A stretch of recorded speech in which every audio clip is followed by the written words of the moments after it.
Google Analytics is 10 years old. WordPress now powers 1 in 4 websites. And apparently over 80% of customer queries aren't answered on social media. All that and more in This Week in Organic, episode number 25. This Week's in Organic. Live from London on thisweekinorganic.com. Broadcasting live on Blab, you're watching This Week in Organic, the weekly show that debates the ramifications of the latest SEO and content marketing news. Sign up to watch the next show live at thisweekinorganic.com. Hello and welcome, I'm David Bain, and each week I'll be joined by some knowledgeable, opinionated folks to discuss the latest happenings and anything that impacts organic traffic. And as for you in the live audience, get involved. Click on the Tell a Little Bird button, and it used to be called Tell Your Ant button as well, but now I see they've changed it to Tell Your Friends, and maybe they've split tested that one as well, and that works better for Facebook. So whatever it suits you, please click on that and tell some people about what we're doing here. But let's find out more about today's guests, where they're from, and what's caught their attention this week. So starting off with Pam. Hi, I'm coming to you all the way from New Jersey in the United States. I'm Pam Monks from Pam and Marketing. And I'm sorry, there was a glitch when you said what else I was supposed to say. That's okay, Pam. So out of the topics that we're talking about today, what particularly caught your attention? Well, the mobile one is very interesting because there's a lot to it. And actually, there was something in there about local and mobile. And, of course, the interaction between the two is always fascinating to me. So that kind of jumped out at me. Looking forward to discussing that. Mobile and local combined, yeah. And also joining us today is Casey. Casey, second time around guest. Thanks for joining us, Casey. Yeah, good to be here. Mm-hmm. So, where are you from, and what out of the topics particularly grabbed your attention this week? Sure, yeah. So my name is Casey Mraz. I'm living in Denver, Colorado, where it's not snowing right now, which is good, and the founder of Juris Digital, a lawyer marketing company. And what really struck me was actually just the brand new news of the Bing mobile-friendly testing tool. So that kind of came out of nowhere for me, and started playing around with it a little bit because we've been heavily dependent on Google's so far. So that was interesting to me. It'll be interesting to get your opinion as to how it differs from Google's tool, because I believe it was about 6 months ago or so that Bing announced that they were going to make this tool or make this tool available to the general public, and now they've done it. So hopefully it'll be a great tool for people that are wanting to produce websites that are a little bit friendlier for the mobile crowd, basically. Exactly. And also joining us today is Danny. Danny, hi. Hey, I'm Danny Ashton, and I'm the founder and CEO of Neomam Studios, and we're an influencer marketing agency based in very cold at the moment, Manchester. I think for me, looking at the kind of the stories that we're going to talk about this week, I think I agree with Pam. Mobile is a really big thing. It has been for quite some time, especially for what we do in regards to making content friendly to mobile, and I think that it's a big challenge, and it's a challenge that we've had for a long time, and we still haven't found a solution for it yet. And there's a complete solution, but it's interesting to talk about and learn a bit about how other people are doing it as well.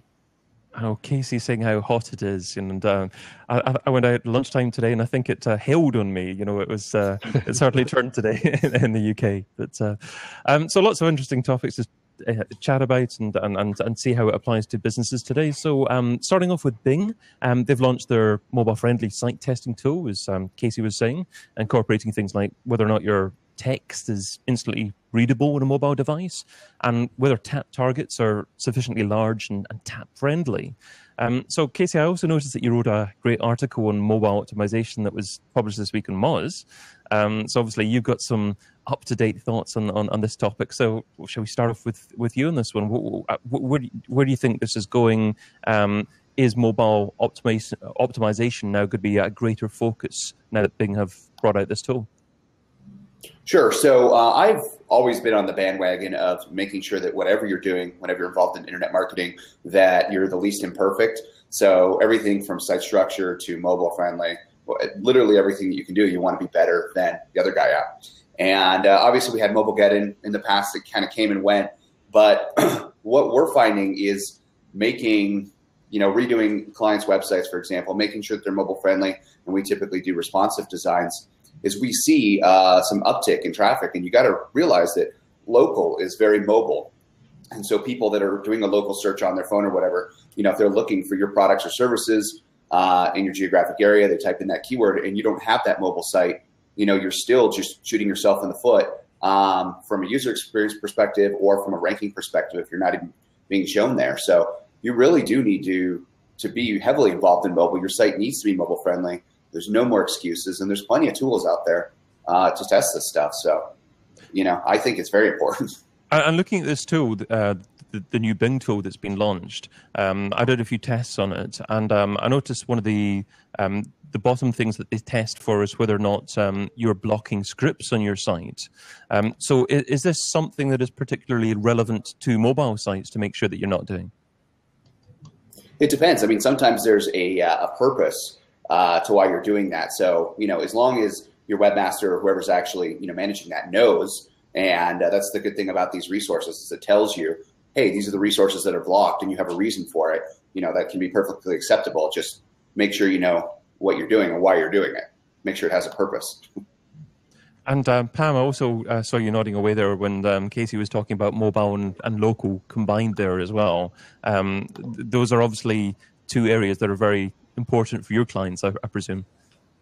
Absolutely, yeah. We work with a lot of local businesses who need to get found within a certain geographical region, and there's just so much crossover. And one of the notes in the topics today talked about how traditional, overall SEO considerations impact local. People were kind of accustomed to looking at local as a totally separate, orphaned off effort, and it's really, since Pigeon, it's really not anymore. But I think we need to look at like local and mobile the same, and actually mobile and site speed, I think there should be crossover and a holistic approach to that as well, because even though I haven't looked at the Bing mobile friendly tool yet, but even though the Google one doesn't specifically address site speed on the mobile testing tool, I would assume that they're looking at mobile speed as a factor of mobile usability when they're determining how usable the mobile site is and how great of an experience it will provide the user. I think that mobile friendliness shouldn't just be looked at as straight up design, but should take into account mobile speed. So mobile and local should be looked at more holistically, and mobile and speed, and all three of them together should be kind of an overall user friendliness initiative that shouldn't be orphaned off too much. Because if you look at just the mobile design issues and you ignore the speed impact of the fixes that you're applying to them, you're going to have different issues down the road. So does that make sense? It does indeed, yeah. Danny, Pam was talking about speed there as being intrinsically linked to mobile as well. Obviously, you focus a lot on producing rich content for your clients. Yep. Is speed something that you've had a greater focus on over the last 6 months or so?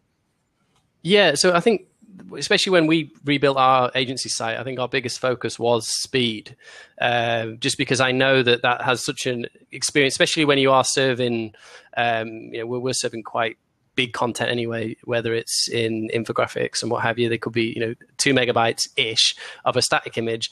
But I think the real challenge is when we're taking it to kind of interactive content and seeing how that works on mobile. And I think speed, usability, they're all really, really important because people haven't got the time to kind of invest and try and find out how it is you've put it together in the same way someone would be if they're sat in front of a monitor. If they're on a mobile device, then it really needs to be simple, and it really needs to be as good as the apps that they're using on a daily basis. And I think that's the real challenge, that people are used to a good mobile experience, and if they go onto your website and it's completely different, then they're going to just switch off to it. And what we want to do is engage users to actually share the content, to go a little bit in deeper. And if we fail at the first hurdle and they don't know how to use it, then we've failed completely. Which is hard because we come from the world of SEO where we didn't really have to think about this stuff. We didn't have to worry about it. Now we've got to look at things like UX and all this stuff. It's great because it's great fun and it's engaging, but it's a lot easier in the old days, wasn't it? Danny getting teary-eyed there about the old days. Yeah. So, Casey, can you maybe share a few tips with the audience in relation to mobile optimization and some areas of focus that perhaps people aren't looking at because it's not maybe traditional just mobile, but areas of standard optimization that really impact mobile as well? Sure. So a few things on that. So first, make sure whenever you're testing your site, use a variety of sources. So Google Analytics obviously is going to give you some integration into what those average page load times are. One tool that I like to use is urivalet.com. That's URIvalet.com. And what you can do is you can plug your site in there. It's going to load all the resources. It's going to give you a huge breakdown, and it's going to tell you the different load times of your site based on different connection speeds. And we're usually measuring it at 1.5 megabits a second, just because that's kind of on the lower end these days with all the broadband everywhere.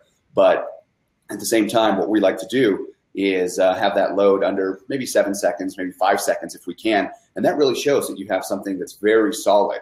So use multiple tools, check out the resources, see what's loading slow. In a lot of cases, it's just big images. People are just uploading images and they're not compressing them for the web. And or they take a picture with their iPhone and just upload that directly to their website, which is kind of a big deal there. But another side of this is with the mobile side is that you want to make sure that in addition to using these other tools, that the UX and everything too is set up there in a way that is mobile friendly on multiple devices. A lot of times people are just looking at one device too and saying, okay, well, this tool turned out good. Look at the different sizes if you're using responsive at every point for every different device and see, where that comes out and at what point, what's the breaking point, and fix those issues. So, I mean, there's a lot that you can talk about, but for site speed, as far as mobile goes, I mean, that's essential. If it doesn't load fast, people are jumping, they're gone. So are those points within responsive actually changing a lot? Because obviously the size of mobile devices is quite regularly changing. So how often should you look at actually changing where those points occur? Well, we usually do it initially because it can be a lot of work with so many device sizes during dev and kind of get that idea at what size does the responsive design break, and then make sure that we have it fixed for those pixels. So, we're not usually running like every piece of content we're producing or anything like that on this kind of extensive testing. But, if you start off with a good base, you're going to be pretty solid. Okay, great. Some few nice tips there in the comments section there as well. One question saying the photo in the Bing test tool is a Windows phone. Does this mean that it's not tested on iPhones? I'm sure it's tested based upon the actual size of the device rather than the type of device. That would be right, wouldn't it, Casey?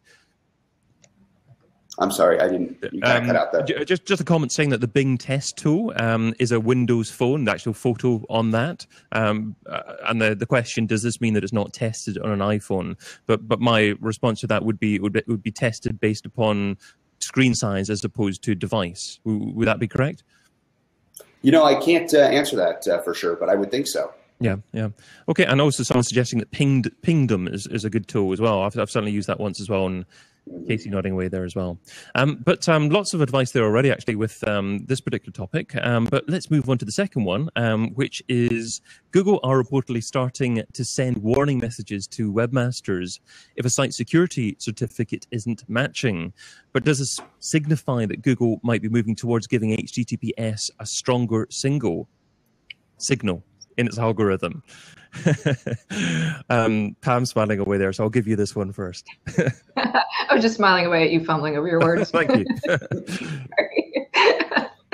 As far as the ranking signal, I mean, what we know as of right now is that at first they said that it would give some advantage, and then they clarified a little bit more that it would be a tiebreaker. As of right now, supposedly that's the advantage, is if all other factors, of which there's many, but if all other factors were to be equal between your site and a competing site, but yours was HTTPS and theirs was not, that you would win that tiebreak. But they have also dropped hints that it's going to become more and more important over time. So this could be one step in that direction, perhaps.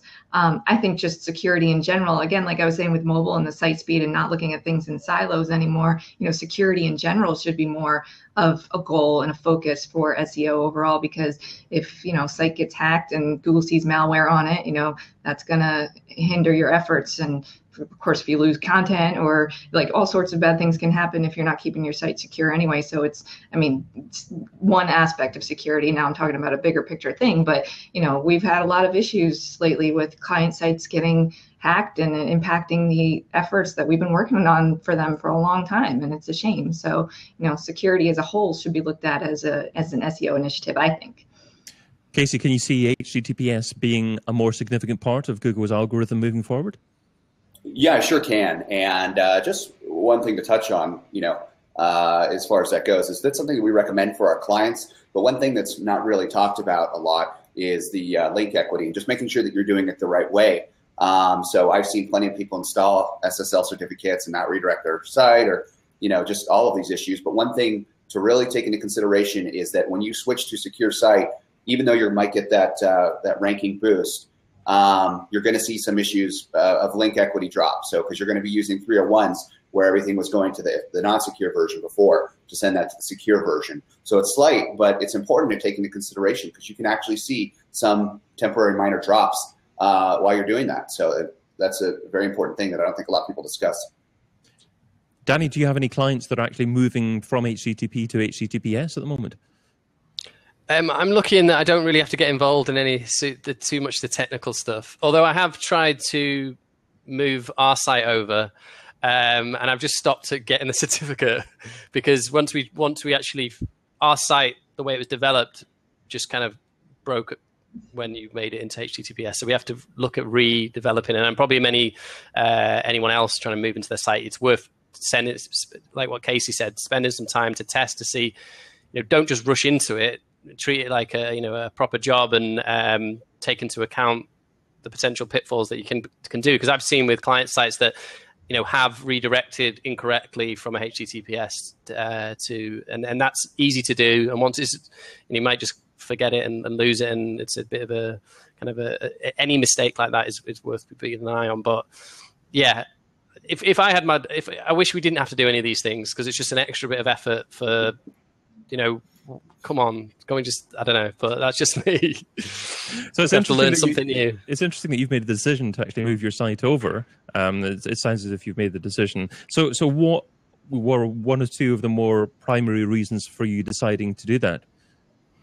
One of the reasons was that we needed to iframe a piece of content onto a client's site, and their site was HTTPS, and so they couldn't take anything else. And I've had issues before when I've tried to co-host images when I've been doing kind of guest editorial, and they only take HTTPS. So it was becoming a bit more annoying dealing with that rather than the other side. And it honestly didn't take too long. The challenge was obviously having to then rechange the site so it doesn't break completely. So that's a job for next month. So what about clients that don't have secure sites? Would you be retaining a non-HTTPS version of your site to actually deal with that? Good question. I mean, most of the time we won't co-host from, it's very rare that we would do an iframe situation. This was a situation where we were unaware that this wouldn't be possible to load content onto their site. So if we were, we do have separate servers to do things, but it was one of those last minute jobs. So we had to kind of move over, and it was easy enough just to have a HTTPS version as well as the standard. But we haven't moved everything over yet. I've probably made a complete mess of our agency website, I'm sure. I'm sure lots of people have made a big mess in things. And I remember talking about this subject about a month ago with Greg Gifford and a few other people. And essentially the advice was, if you don't have an existing website or you're starting a new website, then start with HTTPS to begin with. Yeah. But if you're not in that situation at the moment, then just hang fire for a bit. Just see how things evolve over the coming few months, then maybe make a decision in about 6 months' time or so. That seems to make a lot. I think I'd agree with that. I think it's if you do it because it will be likely that your site, if you have developed it in one, won't just perfectly port over to the other. If you're lucky, maybe it will. But yeah, I'd completely agree with that because it is a whole new world that you have to look into certificates and stuff that you didn't even know even mattered, but it does. So, Casey, is that the kind of advice you'd give clients as well? I would give kind of actually the opposite advice and say if you have a good plan, do it now, because when Google makes these changes and they update the algorithm, then everybody rushes to do it. But you could take advantage of ranking benefits, just like with authorship or whatever else. So I'm always on board with things first and like to be on the right side when they flip over. So Right. Okay. So as long as you plan well for it, then just do it as soon as possible. But just make sure you think of all the ramifications. As I seem to like that word. Yes. And you know what you're doing. Absolutely, yeah, and so it's all about different opinions here in Tweo. So hopefully Pam's got a completely different one, and we'll disagree with both of them. I agree and disagree.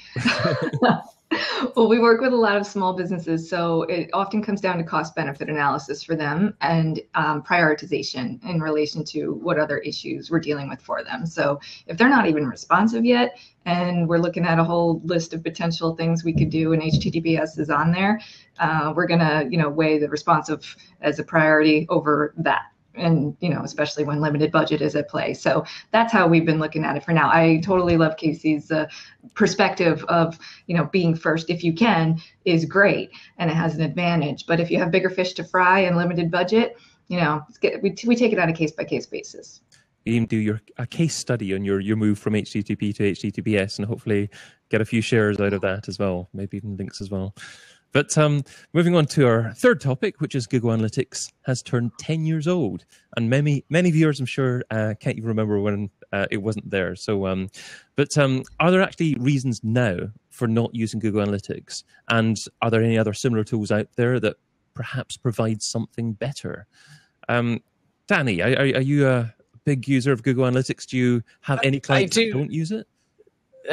We do have clients who don't use it. You do still have, to this day, clients who use these old kind of server-side systems because a lot of, especially businesses in security, they're not allowed to use the tracking that Google Analytics uses because it's a little bit insecure. I'm sure it's fine for the vast majority of people.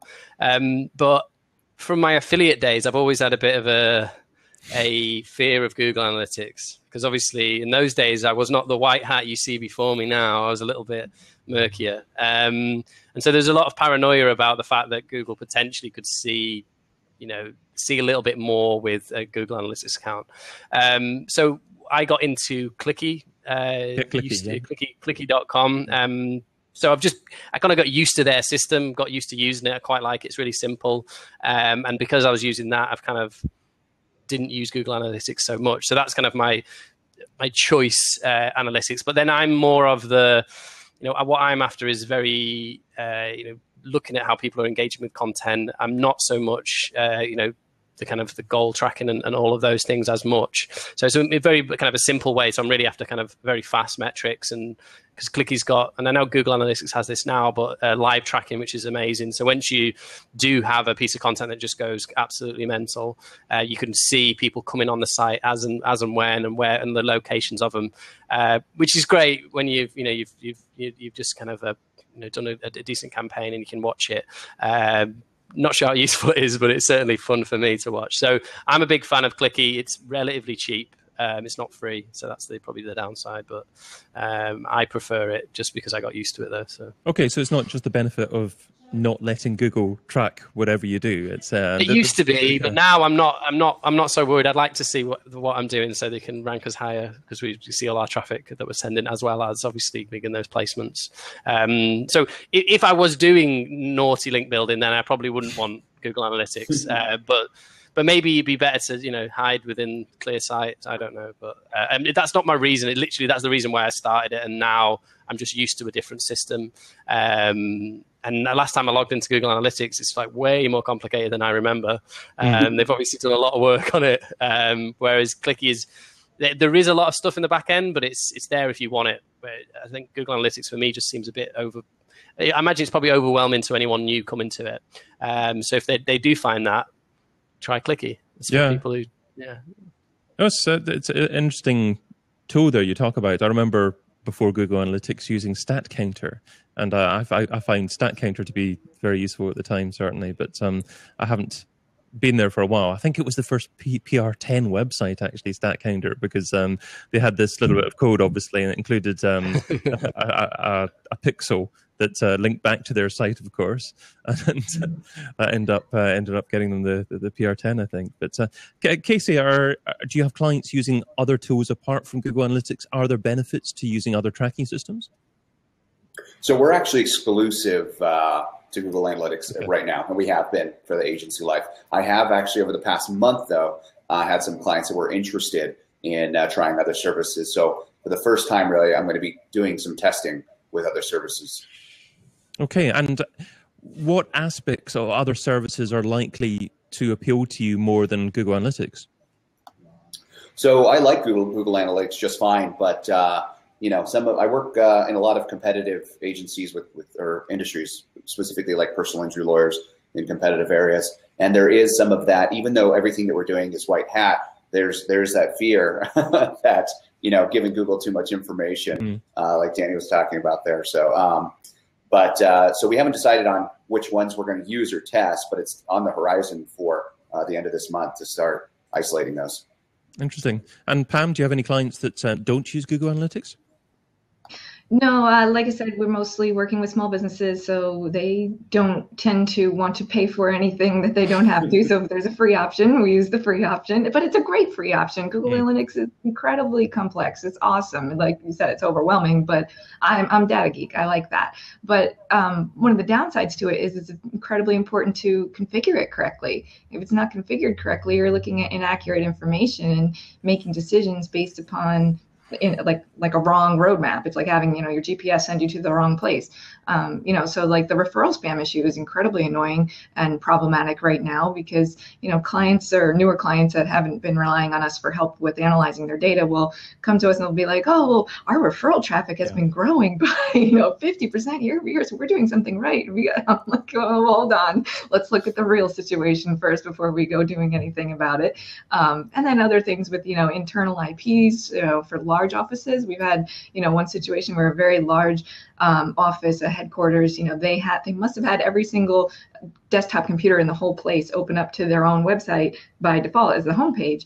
And so they thought their hits were in like the thousands and thousands. And it was really, when we filtered that out, it was a totally different story. So it's a beautiful tool with a lot of information. And especially when it comes to goal configuration. Configuration overall is incredibly important. But when you're trying to track the success and the return on your efforts, if the way that you're tracking that success is inaccurate, that's going to be just as problematic. We've seen people set up goals in analytics for like visits to a certain page. If they visited the add to cart hit the cart page, then they count that as some kind of a goal. It's like you didn't actually get an order there.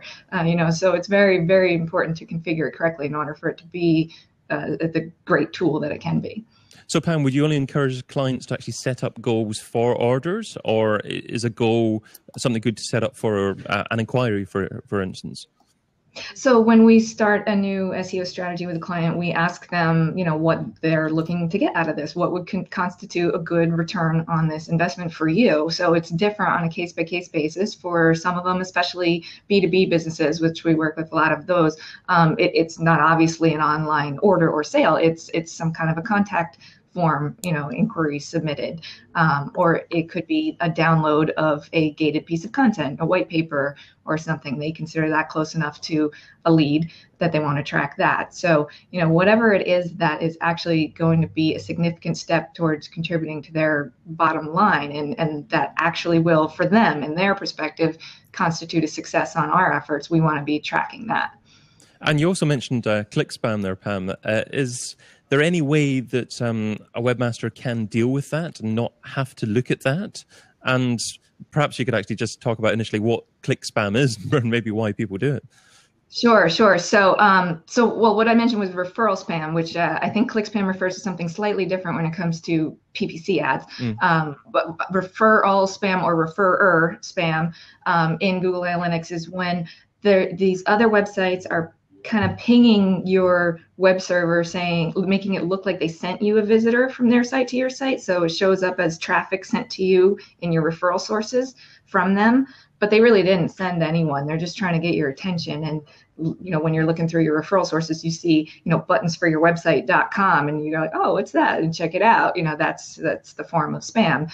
And there is a way to filter it out. Little complex, a little more advanced configuration, but there's actually, I'm going to give a huge shout out to a guy named Carlos at ohow.com. I'll double check and make sure I got that right. I think It's just ohow.com. We actually had him, I'm sorry, that is not it's OHOW something. I will get it for you by the end of the broadcast.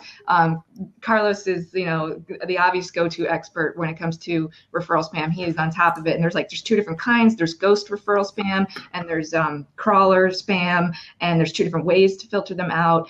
But he's got a great system for doing it, and he'll help anyone, do it for their website. He'll give you step-by-step instructions, or he'll do it for you. And he helps us come up with a protocol for how we can systematically work this into our procedures when we're setting up new clients, to just get that out of the way from the get-go. So big shout out to him. I will get his correct information and put it out there. But yes, there is a way to clean that up. Lovely. Okay. And if you don't manage to get it in time for the live show, I'll make sure that we do get it, and I'll include it in the show notes when the replays broadcast on our blog at analyticsseo.com. But in relation to referral spam, Casey, is that something that you see on the increase as well? Yeah, so we've seen a lot of it, and we definitely haven't seen a reduction of it. So, increasing, I think we have seen that as well. And we deal with that accordingly. Google says they're working on it. That was one of the things that Google engineers told us at SMX, or one of those conferences pretty recently. So who knows when that will actually come, but it'd be nice to have them take care of the problem.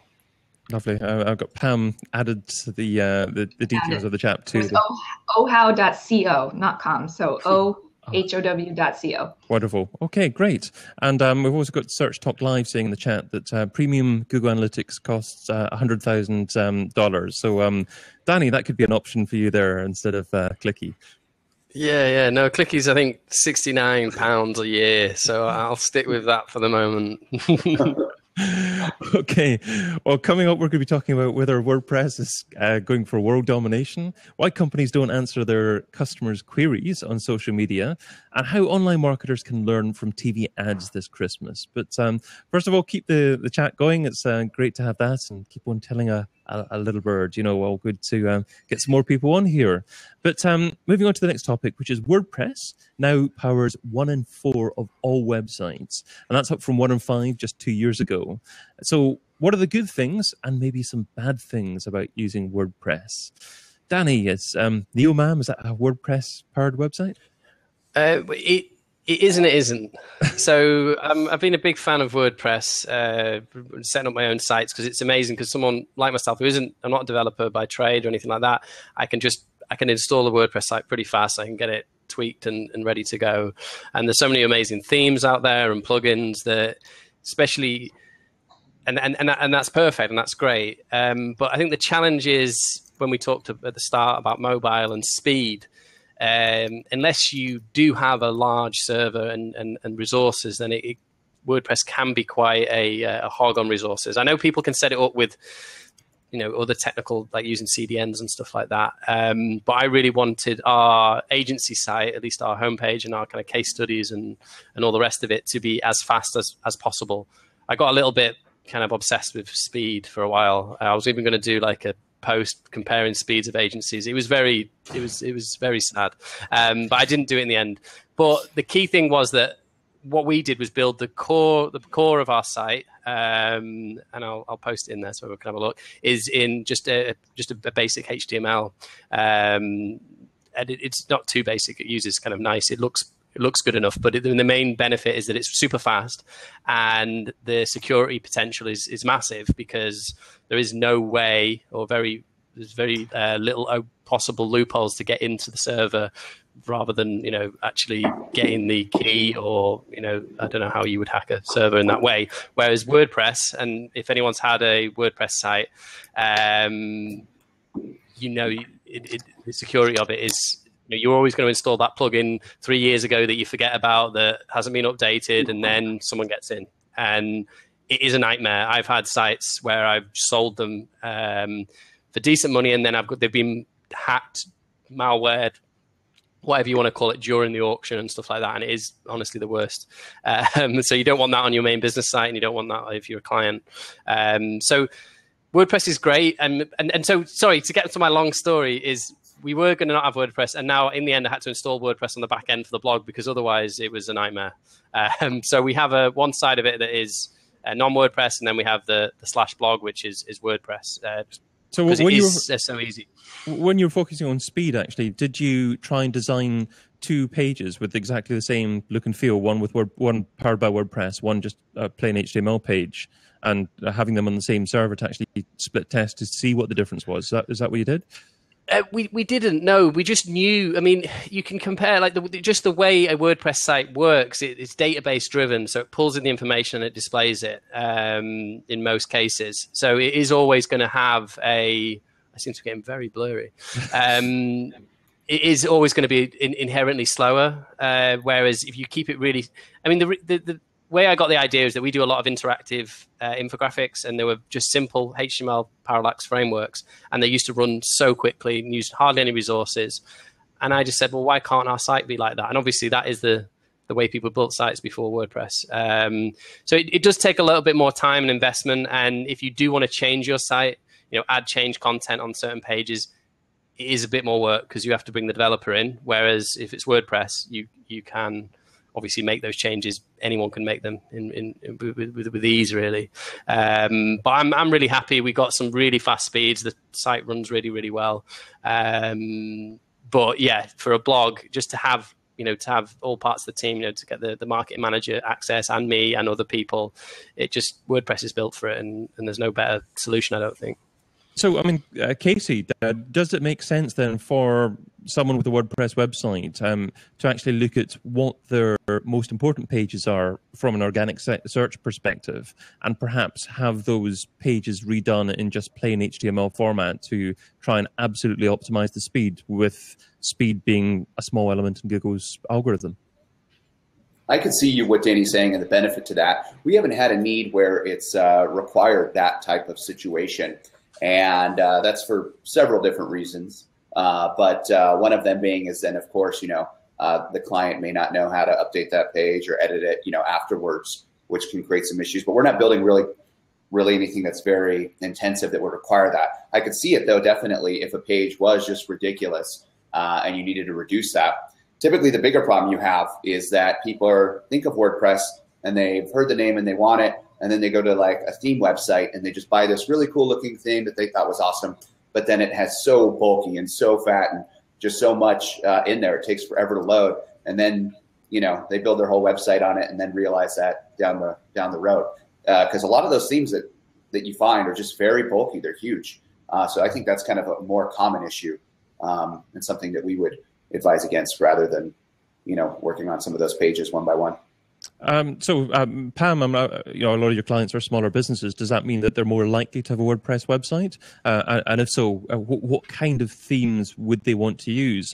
Would you suggest that a website uses a general theme framework and a child theme within that? So something like a Genesis theme framework and a child theme, or just something designed bespoke? Yeah, that's a good question.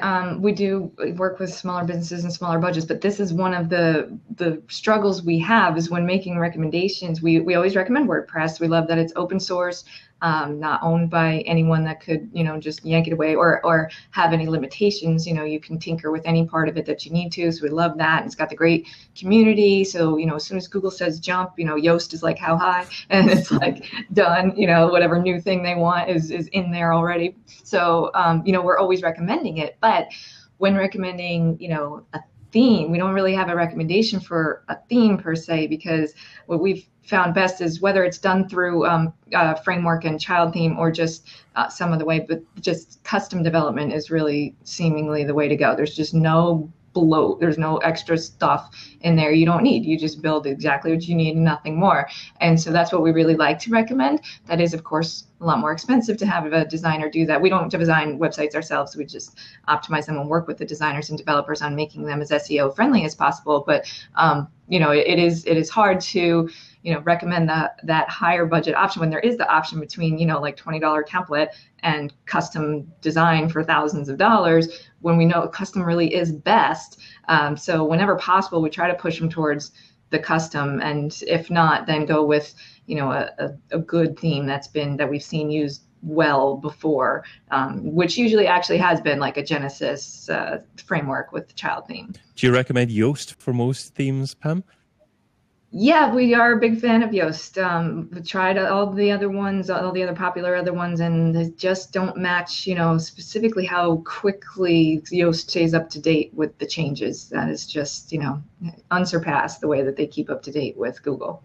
Casey, do you have any thoughts on plugins or anything else that may impact the performance of WordPress? Yeah, so we're a big fan of Yoast, and we do use that. But plugins are a dangerous game to get into for several reasons, or at least something that you should be aware of. One, of course, is the security update we talked about before, security concerns. If you're installing all these plugins and one is compromised later and it's not being updated anymore, then that's going to be an entry for a hacker to get in and disable your site. So you definitely need to be aware of that. But in addition to that, a lot of people just get plugin happy. And then they start saying, even if they start off with a really thin theme, they start downloading all these plugins for all this cool functionality. And before you know it, then your site load time is worse than it was before you had that other theme that was bulky. So that's a big concern. We don't typically use a lot of plugins. We tell people, we'll build kind of that functionality custom. We do that in-house because there's just so many plugins that are bulky, and they will have a direct impact on site speed, page load times, and then vulnerability. And are you also a fan of WordPress-specific hosting, something like WP Engine? Basically a host that understands WordPress and optimizes everything about its server to make WordPress as fast as possible? Or do you think it's fair enough to actually host WordPress on any reasonable host? I think it's, hosting considerations that's something that's also commonly overlooked. So first of all, we stay away from shared hosting whenever possible. Budget, of course, is always a thing. So you always want to do the best that you can. And we've tested services that are, just WordPress only based and optimized. And some of those, not going to name any names, but end up being worse than some of the, other ones that we've just done ourselves. And that's mainly through dedicated servers. And then just optimizing it based on our personal preferences. But the only hosting thing I really want to say is be careful about shared hosting and check the neighborhood that you're in, because I've seen issues with that in the past. Okay, yeah. No, that's a great tip as well. Sorry, Danny, you were going to say something there? No, I agree with shared hosting. I mean, there isn't really in the old days of being shared hosting. I mean, I think if you can't, because you can get decent hosting now for $50, $65 a month that isn't shared, and because I think what the biggest challenge we have is that we'll work with a relatively small client, and as soon as we start driving any sort of traffic to it, it breaks, because the shared hosting, people say, oh, I've got unlimited bandwidth, and then they go, great, that's going to be great, until they get more than, especially on a WordPress site, the way that it uses resources, you get 50 concurrent users and then the site just goes down, which is, if you're trying to do a piece of content that's potentially going to get shared, then you don't want that to happen, because the last thing. There was also one thing I want to do, and I honestly don't have a connection to these guys at all, but it's going to feel like a pitch. But I'm a big advocate of making sure that if you have content on a site, that you've got the share buttons and they're right and they're set up, and I've been talking about this for a long time. I did analysis of newspapers and how many, and it was like 40% of them don't even have it set up right. So if that's the case, then I'm sure lots of small businesses and any business of any size has it incorrect. And I had a look at different options that were out there, and I came across this site called Warfare Plugins. It does cost some money, but it is quite cheap. I think I'm just checking now how much it was. I think it's like maybe £30 or $20 or something for $24 a year.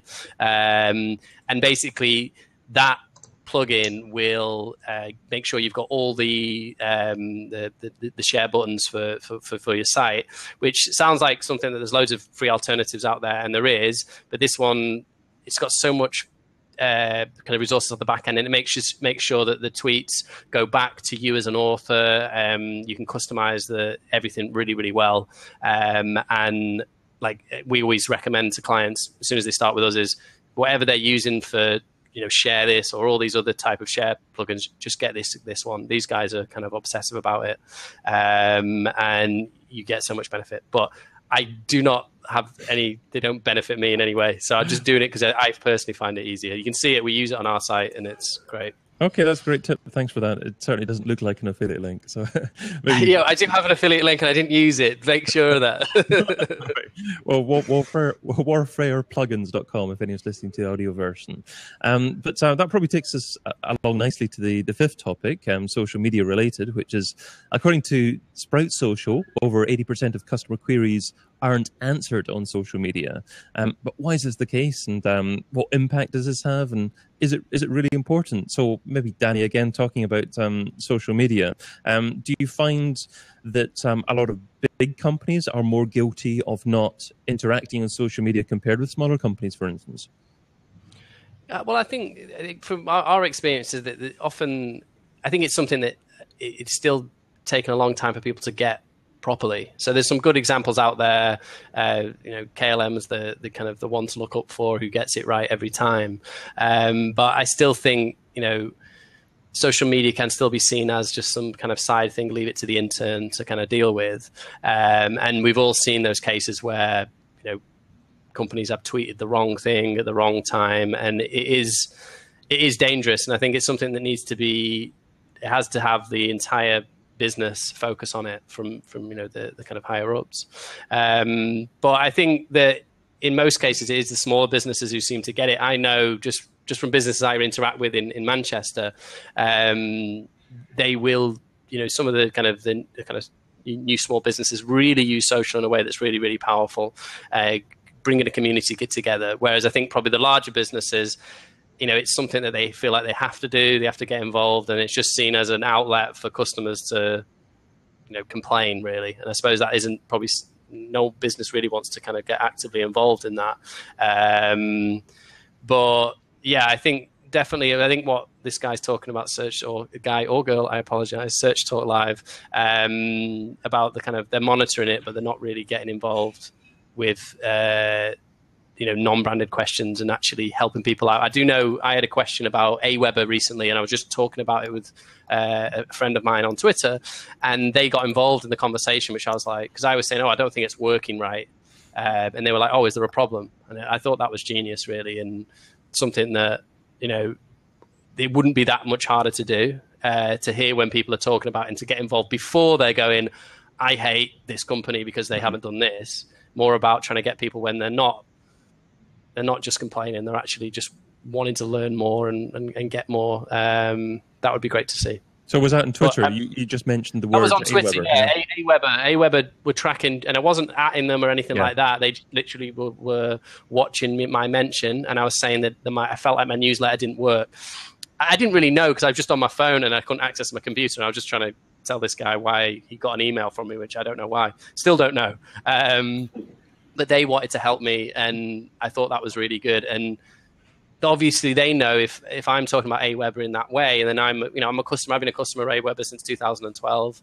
And so I know that it's important for me to feel that might be that one interaction I have with that brand all year. And that's their one chance to say, look, we do care. And I think that's really important, but certainly it can be done a lot better. And yeah, we do the normal social media, talking with people, but it's more of a kind of, just building an audience and all the usual stuff. I think that progressive marketers understand that marketing needs to be a layer throughout the business, needs to be involved in customer service and sales and other areas like that. But Pam, do you find that smaller businesses are more likely to understand that and they're more progressive because perhaps they're younger minded, actually more likely to use social media? Or is it simply the fact that because there are smaller business, they have to do everything within their business anyway? I think that it's from what I've observed, it's a mix on both sides, whether it's big business or small business. Some of them get it and some of them don't. A lot of them get it, a lot of them don't.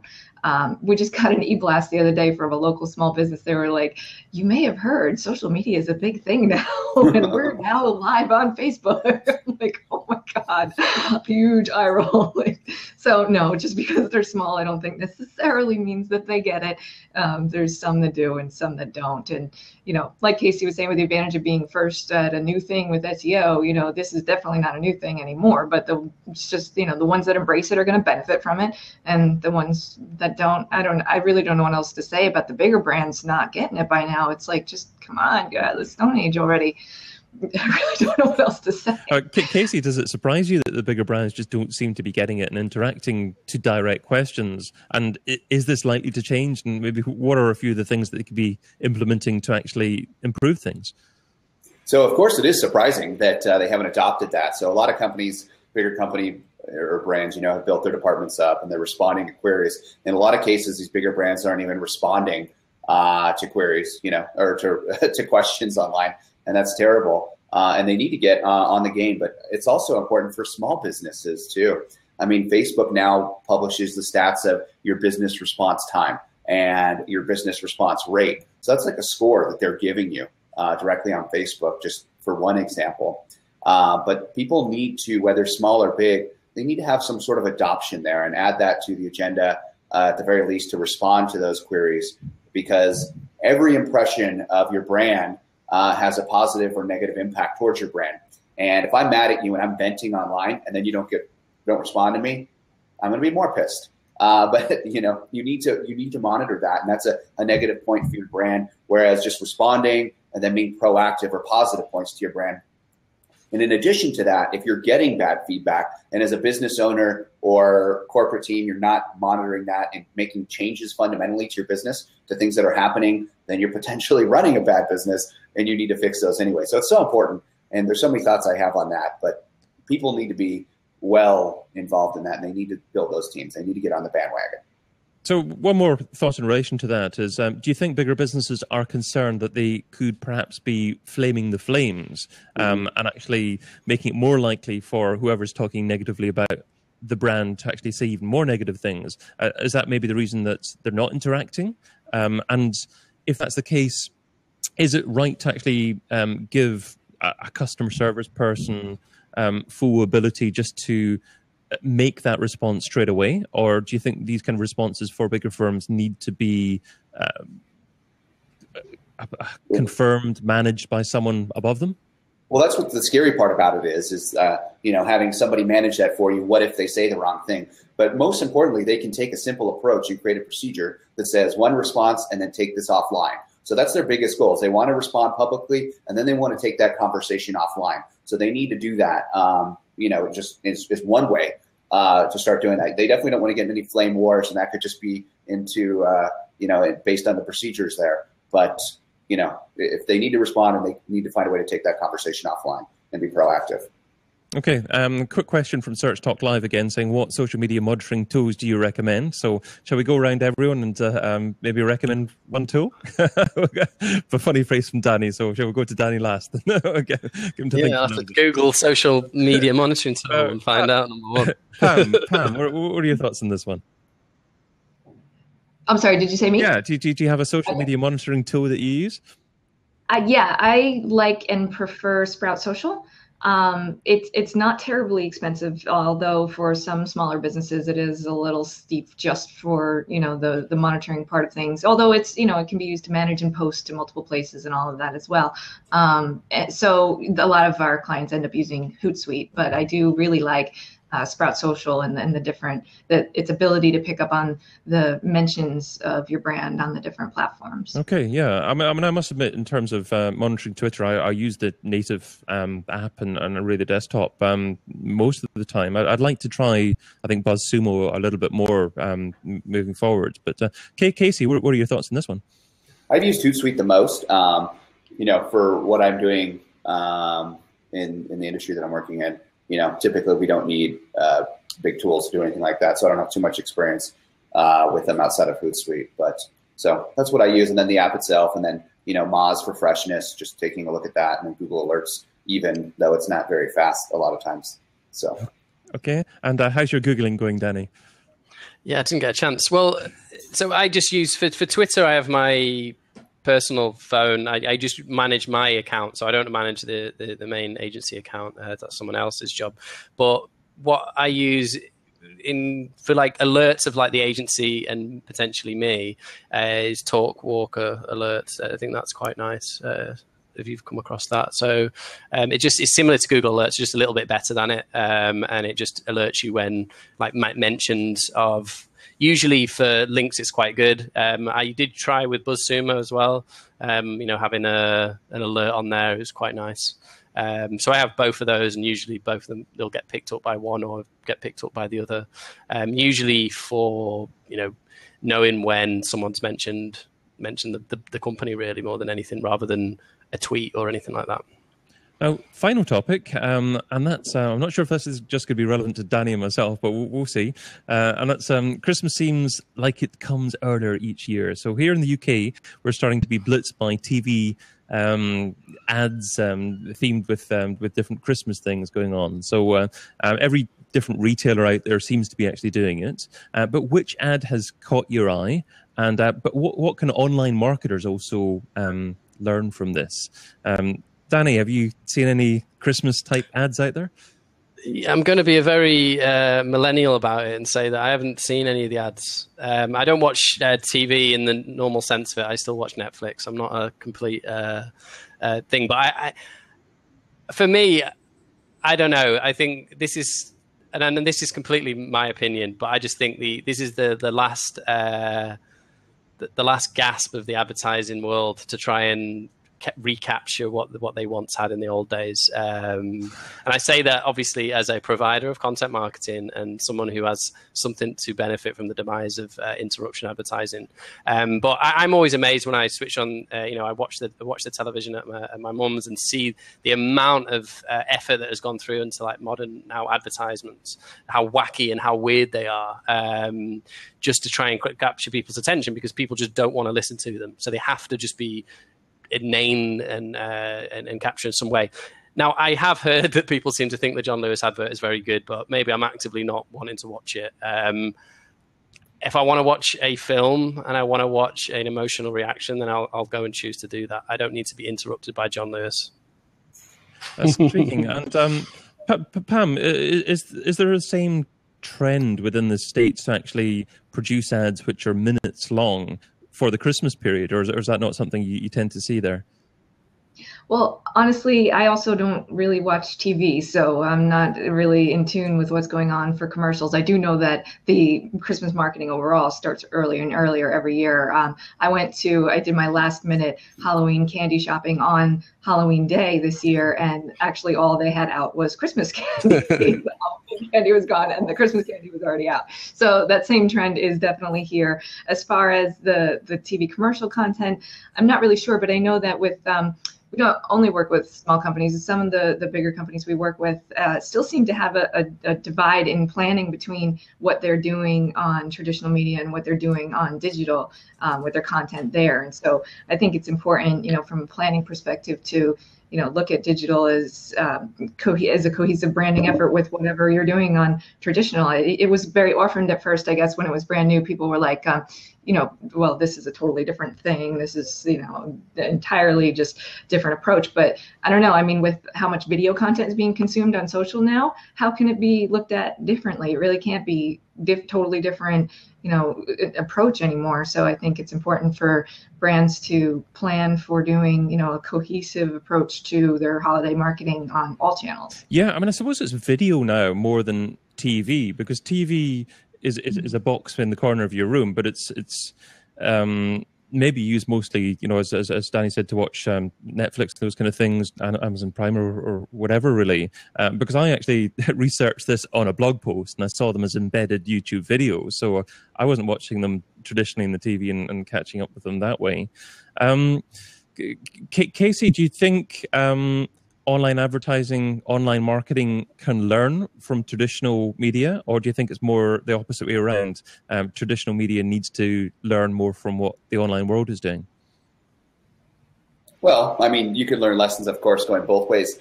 I think that the good big thing about online media is that you can be agile and you can test and you can turn it on and you can get that immediate feedback and adapt as necessary. Whereas, more traditional methods, it's not working like that. So you can really hone in on your target audience. Your target audience, create that ad specifically for them, see how they respond to it, and then decide, okay, should I tweak this or or release it wider.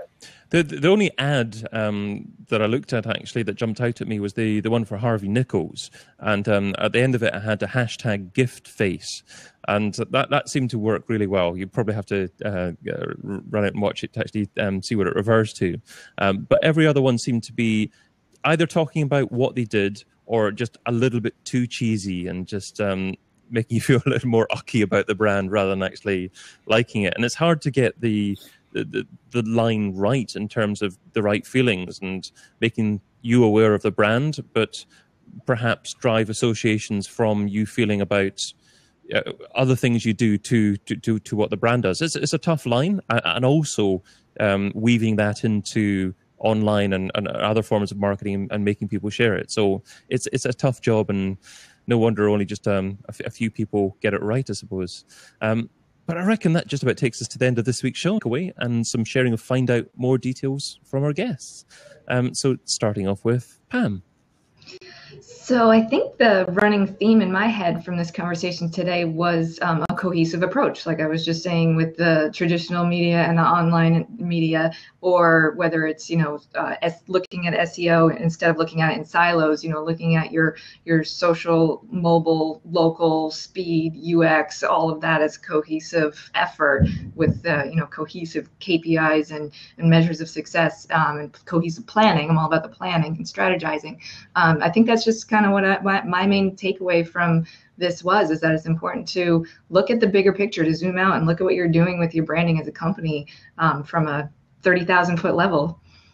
Great advice. And where can people get hold of you, Pam, if they want? Anything that says Pam Ann Marketing. So PamAnnMarketing.com, Twitter.com/Pam Ann Marketing, Facebook, wherever. I'm everywhere. Great branding. Also joining us today was Danny. Yes. So my thing from today, one thing that will stick with me, I'm not going to worry too much about the HTTPS thing for now. I think I know, Casey, it's not one of my priorities at this moment in time, so I'm just going to chill it. Once I do and I go through the process, then it'll give me something to write of a blog post. But similar to what Pam's saying, the making sure that everything connects to each other is the challenge. And will continue to be. But yeah, thanks. Thanks. And would you like to leave us with find out more details, Danny? Yes, certainly. You can check out our website that is HTML, obviously talked about, at neomam.com. And I'll drop it in the chat, neomam.com.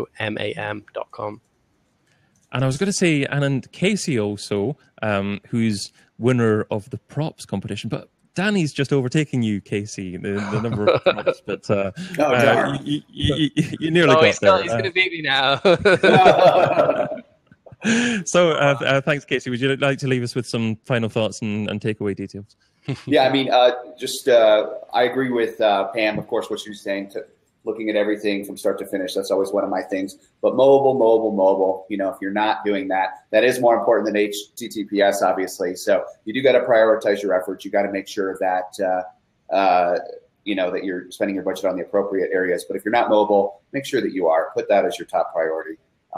And then everything else, rate secondly. So. Wonderful. And where can people get a hold of you, Casey? Oh, yeah. So you can find me. My new brand is Juris Digital. You can find me on Twitter at Casey Mraz, and then I have a consulting company, Ethical SEO Consulting. So you can just Google my name. Lovely. And I'm just thinking setting up the props. I know, absolutely. I think there's a long way to go for me to actually catch up with you guys. But, we never know. We might get there. So I'm David Bain. Head of Growth here at Analytics SEO, the agency and enterprise SEO platform with big insights. So sign up for a free demo of our platform at analyticsseo.com. You'll also find me interviewing online marketing gurus over at digitalmarketingradio.com. Now, if you're watching the show as a recording, remember to watch the next show live. So head over to thisweekinorganic.com. Be part of the live audience for the next show. Interact, add your comments for the next live show. That'd be great. But for those of you watching live, we also have that audio podcast of previous shows, so you can catch up with that at thisweekinorganic.com, and you also receive details to that there. But until we see you again, have a fantabulous weekend, and thank you all for joining us. So adios, and thank you, Casey. Thank you, Danny. Thank you, Pam. It was great.